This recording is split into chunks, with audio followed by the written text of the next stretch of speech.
A very busy day throughout the entire southeast. We've got a bit to get through today, and we're here at Jindalee. We're just over to the right here.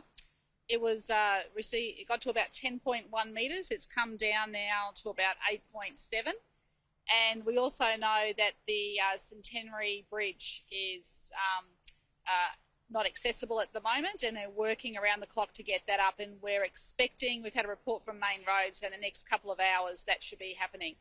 Can I also mention to everyone there's a lot of traffic on the roads out there.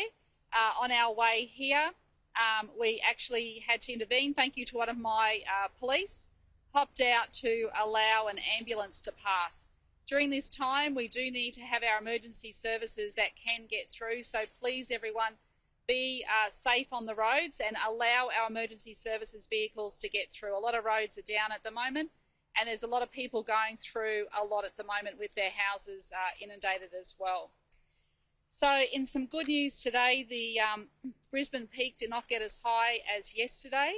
At last reports it was about 3.35 metres and could get to 3.5, but it wasn't at that 3.85 peak, so that's very good news. In Ipswich, the conditions are easing there, reached a peak of 16.7 metres. We just heard from the Mayor of Logan, and of course they're now experiencing their peak at Logan. They're expecting around 200 or 300 homes to be impacted there, and once again are comparable to Tropical Cyclone Debbie in 2017. Beaudesert was below Debbie, and Maryborough is hitting their peak at 10.3 metres. From all reports, I'm hearing that the levee is holding up well there in Maryborough. But can I just do a big shout out to the residents of Maryborough? This is their second flood in 2 months. So they're doing it very tough. So we extend our best wishes to them as well. Gympie, the flood levels are going down. We are trying to get supplies into Gympie. It's a big issue everywhere in terms of supermarkets will experience a few shortages at the moment. I know the Deputy Premier is talking to Coles and Woolies about supply, but also there's still people without power, and we're trying to connect the power as quickly as possible as well. I just want to make some comments about the amount of rainfall that was received. The Bureau did some excellent work overnight just to give some comparisons, but the rain event that Brisbane had over that 2 to 3 day period in total is equivalent to 80% of the rainfall that we would receive in 1 year.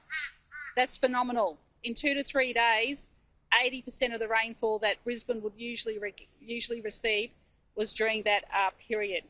And we have over 30 suburbs across the southeast that received over 1,000 millimetres. And just to give you an extent of those areas, Mount Glorious, Pomona, Upper Springbrook, Bracken Ridge, Marumba Downs, Albany Creek, Everton Hills, Strathpine, Clontarf, Aspley, Normandy, Eaton's Hill, Black Mountain, Kippa-Ring, Brighton, Deagon, Cedar Creek Road, Samford Valley, Warner, Mitchelton, Alderley, Caboolture.